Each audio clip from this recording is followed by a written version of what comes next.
Hello? John Wetton? That's right, yes. Hi, this is Steve Harris calling from Tokyo. Hi, Steve. Nice to talk to you. Yeah, you're very prompt. I guess so. Actually, you're up very early. Is this your usual agenda here to... Yeah, it is, yeah. Oh. I've got a gig tonight. I've got a show tonight in Amsterdam. And I've got to get a flight at 11 o'clock. So. Oh, okay. but no, I'm normally up at this time. In fact, I'm going to have a difficult time sort of adjusting to being back on the road again and performing at 10 o'clock in the evening. So this is the first show of your tour? Yeah. Oh, wow. It's just, the real touring doesn't start until the album is released on the 18th, but these are some shows that I already had put in, which is, it's Amsterdam Paradiso, which I wanted to play for ages. Mm-hmm. And there's 3 shows in Holland, 1 in Germany, 1 in Belgium, and 7 in the UK. Mm-hmm. Mm-hmm. And then after that, there's a couple of shows in America, hopefully Japan, sometime after the album's released. I would think September, I don't know. But yeah, I'm looking forward to working right through till Christmas, I hope. And you'll be working under the banner of... John Wetton, yeah. Pardon me? Under the banner of John Wetton. John Wetton. Yeah. I see, okay. The list of questions here has been drawn up by a Japanese journalist. Mm-hmm. I'm actually an interpreter. Yes. And I've been faxed this, so I'll just run through this. Okay. The latest album, Arkangel. Yeah. This comes out sort of on the heels of rumors of a UK reunion. Yes, it comes out on the heels of the UK rumor. In fact, the rumor is a reality that it's not really a reunion. I'm making an album with Eddie Jobson, who's the keyboard player, who we used to be in the band together. Right. And I think there might be some guests on the record that are pertinent to the original band. But it's something that we started about 2 years ago. We continued about a year ago, and we still have a little bit more to do on it before it's finished. Mm-hmm. But in the meantime, really for the last 6-7 years, I have been a solo artist. That's it. But I certainly don't mind doing other projects. And from the UK, when the opportunity to work with Eddie Jobson came along, I thought that this would be a good thing to do. It's excellent music, but I have a kind of solo slot as well. You know, that there are 2 strings to my bow. Mm-hmm. And is the recording with Eddie Jobson, is that going under the UK name? Yes, it is. Yeah. I see. We just started working together 2 years ago, and we hadn't spoken for about 15 years. Not because of any animosity, just because our careers had taken us in completely different directions. Mm-hmm. And so we spoke again 2 years ago when I was living in California for a while, and we discussed the idea of working again together. As soon as we started working together again, it sounded like UK. So, you know, we looked around for an interested party and found one at Mitsubishi. Mm-hmm. I'm with Pony Canyon. We've got my solo stuff is with Pony Canyon. But yeah, I mean, this Archangel is the main event for me for this year, and maybe UK will be for next year. Mm-hmm. I see. And what are some of the guests who I think you mentioned other people guesting in the UK project who? Well, Bill Bruford has agreed to do it. Uh-huh. Anyone more than that? Well, the other person that has played on it is Frank Dunnery from It Bites. So we'll have a good sort of sprinkling of our friends and guests on it. Mm-hmm. Mm-hmm. And as you say, the big project right now is Archangel. Yeah.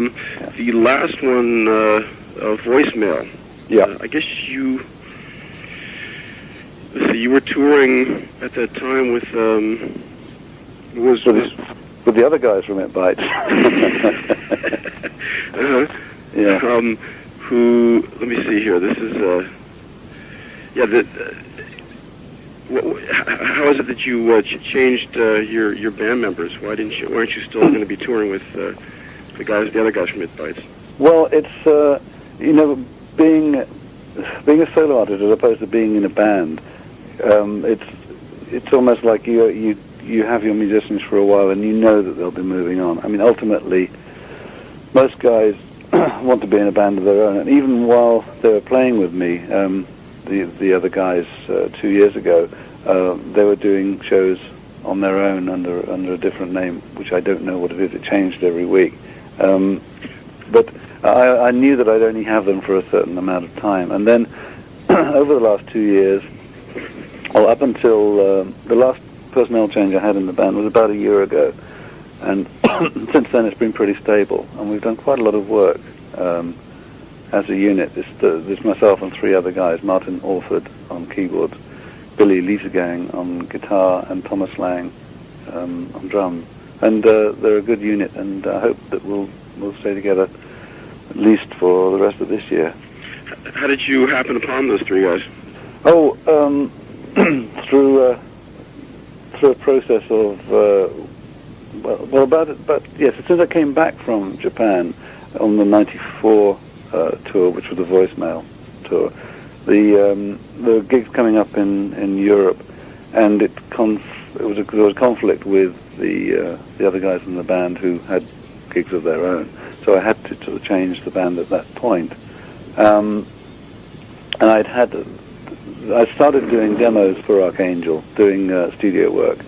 And the guy that I was working with was Billy Liesegang, who I'd met through Trevor Horn, the producer.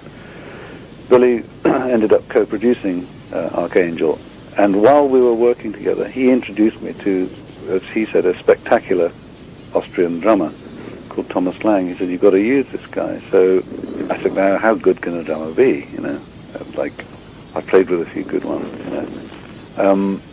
And he said, "No, he's really, really special. You've got to check him out." So he came down and we played together, and he is absolutely spectacular. That was the drum slots taken care of, and soon after that, Billy himself joined, and we went on the road, did a few gigs in Europe. And since then, and Martin, the keyboard player, I got through a mutual friend called Clive Nolan of a band called Pendragon, who recommended Martin to me. Martin he's with his own band, which is called IQ. And this is very incestuous, all this sort of English bands playing together. Or actually European bands, because Thomas Lang is Austrian. Mm-hmm. Anyway, to cut a long story short, that was the band which we played our first gig as a 4-piece on June the 30th last year, and since then it's been the same band. We've been to Argentina and all over the place, and so I hope that band will be this will be the stable band. It's pretty much the nucleus of what played on Archangel as well. Mm-hmm. Mm-hmm. In spite of your impeccable prog credentials, you've always emphasize the fact that you prefer shorter pop songs. Yes, I do, yeah. Yeah. But the thing is, I mean, it seems like you're always involved with people of the prog persuasion, and you're always sort of affiliated with that strain. Yeah, it seems like it's something that I can never shake off, nor would I want to. But as soon as you're cast in that mold, I mean, I was in the King Crimson lineup of 73, 74 with Robert Fripp and Bill Bruford, and one of the albums that we produced was an album called Red, which is the kind of template for prog rock. And during that period, I would submit a 4-minute song to the band, in which case on Red it was called Starless. The song was called Starless, and the song would end up being a sort of 11-minute epic. I would have provided the 4-minute song. See this? So now I just provide the 4-minute song. It goes out as it is. So really, that prog, I think, is a kind of rather than a generic term for music, which has become sort of redundant as it's more like prog is more like an attitude towards arrangement. I think because a lot of the sort of formative prog stuff was arrangements of other people's songs. For instance, Yes doing America, or Vanilla Fudge doing Keep Me Hanging On. Those were the kind of early days of prog music. and everybody doing Beatles songs. That was really what it was. And the prog bit was really an arrangement rather than the actual song. What a lot of people would do would be to take a 4-minute song and expand it to 11, 15 minutes. But in all the lasting prog bands, there's been a guy who is a songwriter. I mean, in Yes, it's John Anderson. In Jethro Tull, it's Ian Anderson. There's always someone who provides the song. Bands that don't have the songwriter don't tend to sort of hang around or be very memorable. So usually there's a guy coming up with the essence of the 4-minute song, and the rest of the guys are there and they just expand it. Sorry, go ahead. No, I was going to ask you about the latest incarnation of UK. Would it be a misnomer to use prog to describe what you? Oh no, it's very prog. It's very, it's very, very prog. I mean, there you have a perfect example of me coming up with like 3-minute melodies, and Eddie will spend hours, days, weeks in the studio, and when I come back to it, suddenly it's gone from 36 bars to kind of it's already a symphony. And his we work together in very short bursts, and then we'll go away and work apart for a while. But yeah, the music of UK is very, very progressive, but in the true sense of the word as well, in that we've used a lot of unusual things for rock band. We've used the Bulgarian Ladies Choir, which is, on paper it sounds ridiculous, but in fact we wrote all the music for one, the kind of, it's like the title track, but we don't have a title yet. It's, if it were a concept album, the concept will be hung around this track. It's about 13 minutes long, and it goes through about 4 or 5 movements. And the choir is an essential part of it. It adds it's structurally, chordally, and melodically at the heart of it. In fact, a lot of the melodies are written around that kind of Eastern European scale, and it's quite eerie when you first hear it. The combination of industrial drums, electric guitar, and the Bulgarian Ladies Choir is quite awesome. It's extraordinary. I don't even sing until about 6 minutes into the side, But it's wonderful. It's really, really good. Whether it's commercial or not, I have no idea. But it's really good, and it's certainly not what people will be expecting. Well, I think one of the amazing things about all the people who have been associated with prog is the fact that you're all still sort of bonded. You're always cooperating with one another, sort of. At the hip. What's that? At the hip, yeah. They're joined. That's right. Always sort of orbiting in and out of each other's that's right. universes there. And I guess maybe you fit into the equation because you do provide the kernel, the seed, if you will. Yeah. And there are plenty of other guys in the same group who expand on that. Well, yes, that's right. And I learned when I was in my 20s that because of all the testosterone, you get into this muscle flexing as far as your instrumental technique is concerned. And really, I realized that wasn't going to last me a lifetime. So there were other areas of my firmament that I should develop, and that meant really I kind of looked at what my strong points were, and songwriting was probably top of the list. And the fact is that once you played for a few years in this kind of muscular fashion, it sort of loses its allure. You never lose it, but it doesn't really have the same satisfaction. And the true satisfaction for me lies in the composition and the songwriting. How do you improve on your craft there? What do you do to stay fresh and creative? Well, I don't know. It just comes naturally? I think it just happens, yeah. I mean, I'm conscious of writing all the time. I am always looking for subjects that people are talking about, what I'm reading about, just being on a plane or walking down the street or whatever, something will happen. And when I get to the end of a project, I think I'm never going to write anything again. You know? Every time it happens, that I just have this sort of creative exhaustion, and I think, well, that's it.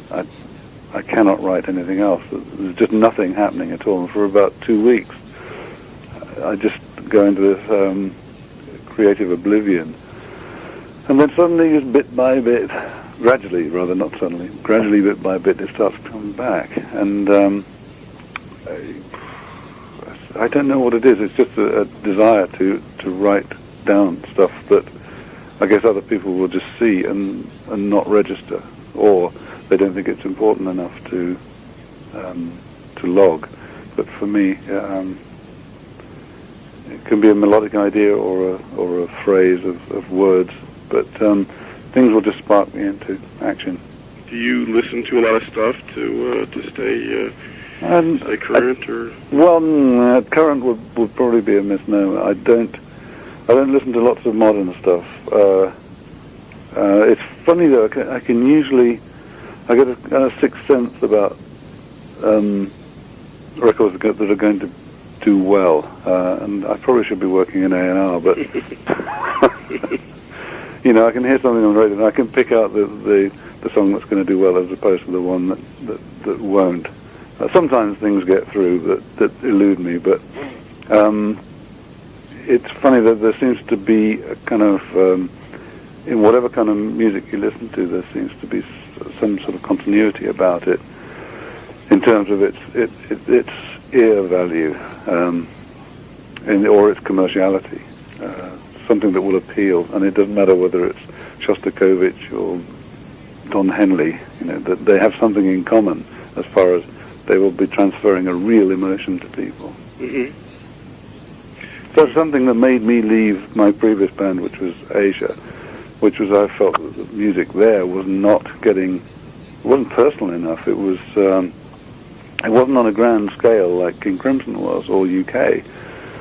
It was songs that were supposed to be personal but weren't. They would just balk at the last hurdle. They wouldn't quite get personal enough. And for me, I felt I wanted to go further and get a lot of my mental stuff, emotional and mental stuff out. And this required me leaving the band that I was in, because I felt that band would never do it. This was Asia. Yeah.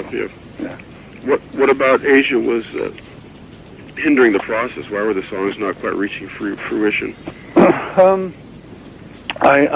don't know, a certain emotional constipation maybe. On your part or other guys? Well, yeah. I felt that while I was within the bounds of that band, that I couldn't really kind of express myself the way that I wanted to. I mean, there were no limits on my songwriting, none from outside anyway. But I just felt that I couldn't do it within the confines of that band. Mm-hmm. So around about, it was just at the end of 1990, beginning of 91, we were in South America somewhere, and I was playing the same old material again, and I looked out at the audience, and they were doing the kind of the metal fist salute, you know, and I thought, I can't do this anymore. Mm-hmm. So it was really, this isn't going to work for me when I get into my 40s, you know. I was just approaching, I might have just turned 40 at that time. Mm-hmm. I thought, no, there's some sort of lack of dignity in it, you know. Mm-hmm. And I felt that as soon as I started doing concerts on my own, I made an effort to start with acoustic guitar, start with a song that was just voice and acoustic guitar, and try to talk to the audience as opposed to shouting at them. I realized that's what I've been doing for the best part of 20 years, was standing there shouting at them, and I thought maybe they would like me to talk to them. Mm-hmm. And that's really what I've been developing. And I feel 10 times more comfortable on stage than I used to. And I feel like I get I can actually stand there after a song and have a conversation with the audience. It's great. I mean, it's a miracle. I used to be so petrified of any kind of communication, which for a singer is very bad news. Mm-hmm. So that was a major turning point. Yes. And according to the questions here, I guess you're still doing a lot of songs from your past in your yes, I do. performance. I tried to do them as they were originally intended. In fact, if I go back and do a song from the past, what I'll do is I'll strip it down to its basic elements and present it the way that it was originally written, which I feel there's some sort of value in it rather than just trotting out the hit. Yeah. So for example, when you do you don't ever do Starless, do you? Yeah, I do. Yeah. But yes, you strip it down. Yes, it's a completely different way from the original. Yeah. And it says here that you do. I talked to Wynn, but I guess you weren't in Crimson when that. No, they've got a bit of time warp going there. In fact, what happened was I just before Christmas I did a tour with Steve Hackett and Ian MacDonald in Japan, and Steve Hackett was very keen to do other people's material. For instance, we did one of my solo songs, Battle Lines, one from Asia, which was Heat of the Moment, but done acoustically. And Ian MacDonald, when he was asked what he wanted to play, he wanted to do two songs from the original King Crimson album, which he has every right to play because he wrote them. But someone had to sing them, and I was the prime candidate. So that's possibly where the confusion has come with that song particularly, in that I was playing in a band with Ian MacDonald, and we did those two songs. You mentioned Battle Lines. Actually, wasn't Battle Lines supposed to have been the title of Voicemail? It did. It was everywhere else except the Pacific Rim. It was the title track of the album. The reason for that is that it was released in Japan first under the title Voicemail, and when I came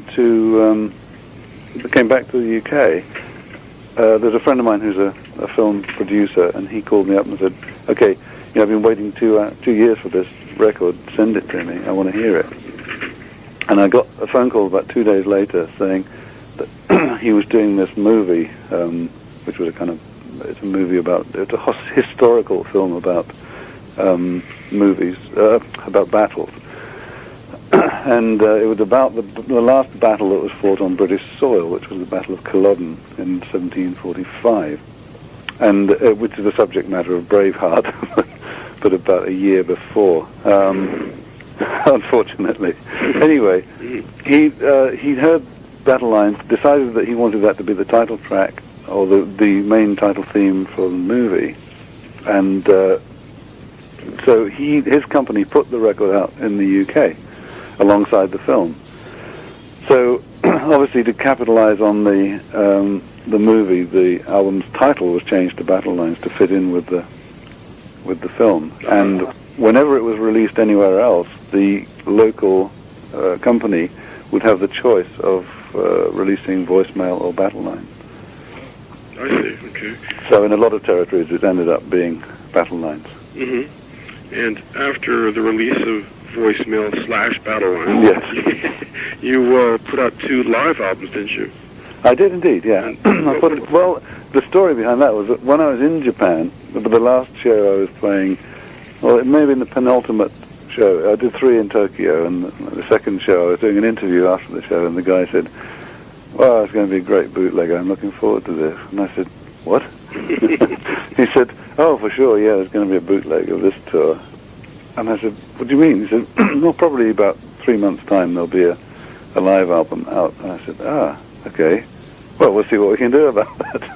So I took the live tapes from all of the shows when I got back, and within about a month I'd compiled and resequenced a whole set, and I decided to put it out in Japan just to kind of to put an obstacle in the bootlegger's way. But in fact, it stood up as a record on its own merits. Pony Canyon got behind it, and it was released as an official Pony Canyon release. So it did okay, and everywhere else in the world followed suit. It was, in fact, it was easier to get a deal for that record than it was for voicemail battle lines in America. Wow.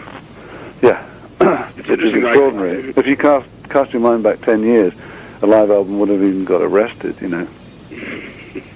But it seems now that people are more interested in real music, and that trend has been reversed. You know, the trend towards synthetic digital music. Maybe digital is the wrong word, but over studiofied, antiseptic, you know, clinical music is kind of gone a bit by the wayside, and people want to get back to more sort of realistic playing. So yes, there was also another record called Acoustica, which was never officially released. It's just it was a kind of fan-based thing. I did an acoustic tour in 1995, and it was the same thing. It was reaction to people who said, "When can we get the live acoustic album?" And I said, "Well, I don't have any plans for one." They said, "Oh, you must, you know." And enough people said it, and so I put out a kind of limited edition CD called Acoustica, which was basically an acoustic version of Chasing the Dragon. Well, you have such a devoted sort of cult following that I guess that no matter what you put out, there's going to be an audience for it somewhere. Well, I think there is a limit to what I can put out. I mean, I think another live album at this point would be okay, enough. Let's have a studio album, please. You know, I think you have to be careful, but yes, to a certain extent, there is a core audience that will buy most of the stuff. And I guess that has always been, especially the case in Japan. Japan's always been a very good market for me. Been very kind to me. Whereas a lot of other markets in the world are quite fickle. Japan has remained absolutely rock solid behind me. I'm very grateful for that. One reason, I guess, is that there are quite a few prog fans here who are completists and demand anything and everything that you put out. Are there any other countries in the world like that where you sort of have these bastions of prog devotees? Yes, there are quite a few pockets in South America. Holland is a good one. Parts of Germany and places like Poland, Czech Republic, Italy. Yeah, there are lots of places that are prog-minded, and in fact, artists like me sometimes survive just on those enclaves. Yeah, well, it was interesting to hear that when Robert Fripp reformed Crimson, the first shows they played this time around were in Argentina. Yeah, well, Argentina is unbelievable. There are about six stores in Buenos Aires who just specialize in prog rock between 1970 and 78. Oh my! Yes, amazing. One of them is called the Crimson King, and that's all they stock. They just stock artists from those years. It's unbelievable. I mean, that's dedication, you know. You're lucky if you find one store that stocks those artists in Britain. You know, most of the high street record stores will only stock top 20. And that's not in Brazil, not in Paraguay or Uruguay, but only in Argentina. Only in Argentina, yeah. No, Brazil is much more pop orientated. I mean, I think their sort of parameter is Queen and Bon Jovi, that sort of thing. I mean, that's why Asia could tour in Brazil. But Argentina is much more dedicated to the first generation prog stuff. Interesting. Now, Archangel, is this the interviewer here gets the impression that it seems to be an album that wants to encompass most of the facets of your career so far. Yeah, It's quite daring for me. It's a lot more daring than voicemail, because I didn't. I've sort of found my feet, really, in terms of, as I said earlier, I feel comfortable with myself and what I do now, and I feel able to make certain moves that I would not have felt comfortable with before. And I don't really see that it. No, maybe. I mean, I am just a product of my previous years. You know, that's what's coming out now is an amalgamation of a lot of things that I've been through.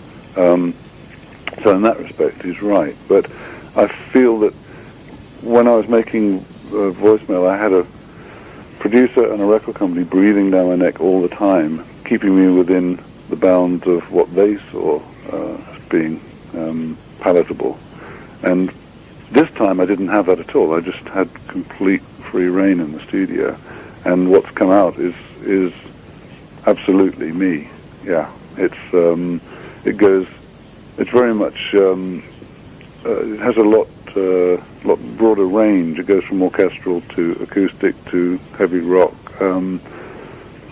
which for me is quite daring, considering that voicemail was really hammered between two rails, and practically all the songs were treated exactly the same way. So this marks quite a departure for me. Why did you have that latitude this time around and not last time? Because I'm fortunate enough to have Bernie Canyon gave me complete carte blanche on this record. They produced the record, but they didn't have artistic control. They let me have complete artistic control, which demonstrates a great degree of trust for them, which is wonderful. I don't know if the interviewer screwed up the spelling here, John, but both Acoustica and Archangel have kind of odd spellings with K in them, and are these spellings correct? The spellings are correct, yes. Why is Acoustica spelled this way, and why is Archangel spelled this way? Just the way that I like to see it. It gives a kind of personality, I suppose, for me. That I would feel a little bit nervous if it was spelt the other way, Archangel particularly, because it would give it a heavy kind of religious overtone, which it doesn't have. It has more spirituality than religion involved in it. In fact, a lot of the lyrics are, they talk about stuff that happened to me when I was a kid, and it is quite a spiritual catharsis. Why Archangel? How did you happen upon that? It happened to me. I was in Italy last year, and I was mulling over a song that I'd written with John Young, a piece of music rather that we'd written together, and we'd never really come up with a satisfactory home for this piece of music, and it just happened. I listened to it in exactly the right environment. It was in a very mountainous countryside, and I was just staring into space, and there was a thunderstorm that just happened, and it was that very peaceful moment after the thunderstorm stopped and the rain had stopped, when everything is fresh, and I just slipped. The lyric just kind of appeared in my head, and I got the different twist on it, and Archangel seemed to be, out of all the titles that I had coming towards me, Archangel was just leaping out at me. But as I say, it's not Archangel in the traditional sense of it. It's not the so there are allusions to being a savior and stuff, but it's not the kind of church. Because my brother is a church musician, he's classical and he's a choir master and organist in a church. I have an enormous amount of influence from that sphere of music, but I shy away from the conventional concept of religion, which is a difficult one because in my brother's world it's all wound into one. So for me it's a totally different thing. Spirituality and music are closer, but religion and music have very little to do with each other as far as I can see. But for him it's very much, church and music go together. I guess in retrospect, you can kind of pick out the various elements or common threads that the songs share in common. But did you go into this record with no set concept? Oh, I had it kept on changing. As soon as I finished the last studio album, Voicemail, I started thinking about this one, and it was very much a matter of, wow, I wish I hadn't had those restraints. Then I could have got on with this real album sooner. And in fact, I'm not dismissing Voicemail as not a real album, because it is, but it was very much, I was being molded in another direction, so molded into another form. So the songs were the same, but I don't know. We had 45 songs to choose from Voicemail, and we ended up with 10. So there were a lot of them that were discarded, and I felt that they really shouldn't have been discarded. But anyway, nothing is really wasted in music. We always find a home for it somewhere. But a lot of the stuff on Archangel was written from scratch, completely new songs, new pieces of music. Only a couple of them came from the past. So, where was I? What was the question? About the lack of a set concept at the outset. Oh yeah, yes. Right. So a lot of ideas were formulated, and a lot of them went by the wayside, in fact. But the one constant throughout the whole thing was this track, Archangel, which kept coming back and coming back and coming back. And Robert Fripp guests on one song. On the title track, in fact, yes. You know, you go back a long way with Robert. Are you good friends with him, or just professional? Yeah, we're real good friends. We're very good friends. We always have been. We knew that our friendship went before and after Crimson, and when we worked together, things are okay, you know. But I get on better with him now than I ever did when we worked in the same band. That's not to say that we won't work together in the future. We possibly will. But now we have a friendship. I mean, we speak at least once a week, I would say, and that at least once a week. Yeah, probably somewhere. Yes, yeah, I think so. Sometimes more. And there aren't many people that I stay in that kind of touch with. So yeah, we have a very good friendship. Yeah. And but you don't really work. This was the first time you had worked with him in quite a while, I take it. No, he played on Voicemail as well. Oh, okay. Yeah. Yeah. So you can see yourself working with him from time to time in the future as well. Oh, absolutely, yeah. No doubt about it. Yeah. There was a question here about the people from Dorset. I grew up in Dorset. Oh, okay, yeah. Okay. So yeah, that's where the Fripp connection comes in. That's where we met. Oh, I see. Okay. So, and are there other people from Dorset as well? Because the question's about whether you're still on good terms with other people from Dorset.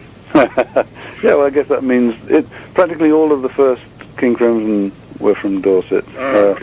Also, Richard Palmer James, who was my writing partner for a long time, is from Dorset. Yes, I'm on very good terms with all the people from Dorset. And there's a question here about whether you plan on forming a band-like band in the future rather than just a solo project. Is that well, for the foreseeable future, Archangel's the only thing I can think of until next year when we'll finish the UK thing. But no, at the moment I don't have any plans. But I always allow myself to do one outside project a year. So that's it's possible. It's possible. Yeah. What about Bob Marlette? Who exactly is he? Bob, he's a friend of mine from California. He's a producer, writer that I met in California, and as soon as we sat down, we knew that we had something compatible, you know. But it hasn't happened a lot in my life, but only a few times, but certainly with Bob Marlette, we get on very well in terms of songwriting. You're not working with him now, or? Not at this moment, but he wrote, he co-wrote about 5 songs on voicemail and 2 songs on Archangel. Uh-huh. I see it. And you're not working. You're going to be working with him again in the future, or is that? Oh yeah, I'm sure. Yes. Yeah, just a couple more questions here. We'll let you off. Yeah, I've got a plane to catch. So yeah. The guy wants to know what you think. I guess Asia is still active. What do you think of what they're doing now? I try not to think about it. I don't really. It's not my cup of tea. I left for a good reason, and I rather would have preferred it that they would have knocked it on the head too. But Jeff decided to keep it going, and I suppose I've got to respect that. But doesn't mean I have to like it. Okay, and the one last question here is, we may have covered this just for the record, why on earth are all you prog guys still hooked up together? Oh, I guess there was a bond that happened in the early 70s and late 60s that we can never really shake off. Is it, actually, I guess one reason is there's a market for it. I mean, you guys are always going to have an audience. It's something very special that happened.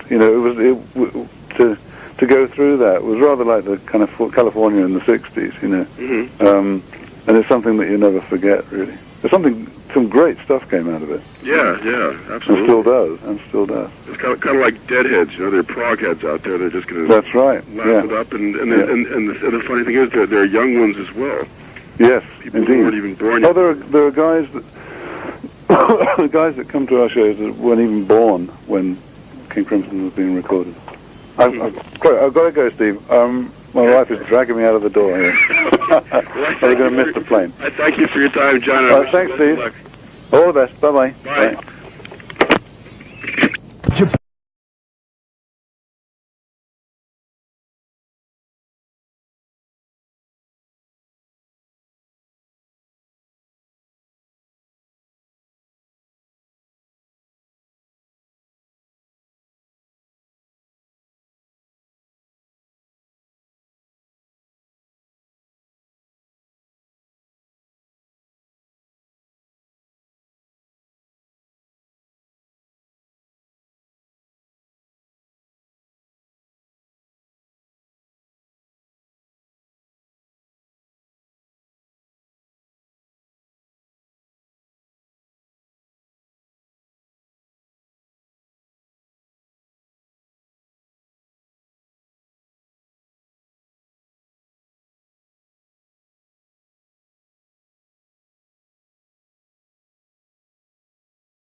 Finished. But in the meantime, really for the last 6-7 years, I have been a solo artist. That's it. But I certainly don't mind doing other projects. And from the UK, when the opportunity to work with Eddie Jobson came along, I thought that this would be a good thing to do. That certainly it's excellent music, but I have a kind of solo slot as well. That there are 2 strings to my bow. And is the recording with Eddie Jobson, is that going under the UK name? Yes, it is. Yeah. I see. We just started working together 2 years ago, and we hadn't spoken for about 15 years. Not because of any animosity, just because our careers had taken us in a completely different direction on the 18th. But these are some shows that I already had put in. It's Amsterdam Paradiso, which I wanted to play for ages. And there's 3 shows in Holland, 1 in Germany, 1 in Belgium, and 7 in the UK. And then after that, there's a couple of shows in America, hopefully Japan, sometime after the album's released. I would think September, I don't know. But I'm looking forward to working right through till Christmas, I hope. And you'll be working under the banner of John Wetton, yeah. Pardon me? Under the banner of John Wetton. Just John Wetton. Yeah. I see. Okay. The list of questions here has been drawn up by a Japanese journalist. I'm actually an interpreter. Yes. And I've been faxed this. I'll just run through this. Okay. The latest album, Arkangel. Yeah. This comes out sort of on the heels of rumors of a UK reunion. Yes, it comes out on the heels of the UK rumor. In fact, the rumor is a reality that it's not really a reunion. I'm making an album with Eddie Jobson, who's the keyboard player, who we used to be in the band together. Right. And I think there might be some guests on the record that are pertinent to the original band. But it's something that we started about 2 years ago. We continued about a year ago, and we still have a little bit more to do on it before it's...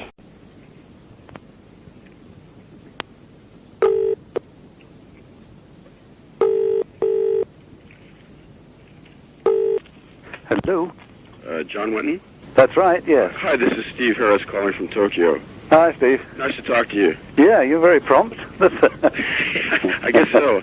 Actually, you're up very early. Is this your usual agenda here to... Yeah, it is, yeah. Oh. I've got a gig tonight. I've got a show tonight in Amsterdam. And I've got to get a flight at 11 o'clock. So. Oh, okay. but no, I'm normally up at this time. In fact, I'm going to have a difficult time sort of adjusting to being back on the road again and performing at 10 o'clock in the evening. So this is the first show of your tour? Yeah. Oh, wow. It's just the real touring doesn't start until the album is released, and so we spoke again 2 years ago when I was living in California for a while, and we discussed the idea of working again together. As soon as we started working together again, it sounded like UK. So we looked around for an interested party and found one at Mitsubishi. Mm-hmm. I'm with Pony Canyon. I've got my solo stuff is with Pony Canyon. But yeah, I mean, this Archangel is the main event for me for this year, and maybe UK will be for next year. Mm-hmm. I see. And what are some of the guests who I think you mentioned other people guesting in the UK project. Who? Well, Bill Bruford has agreed to do it. Uh-huh.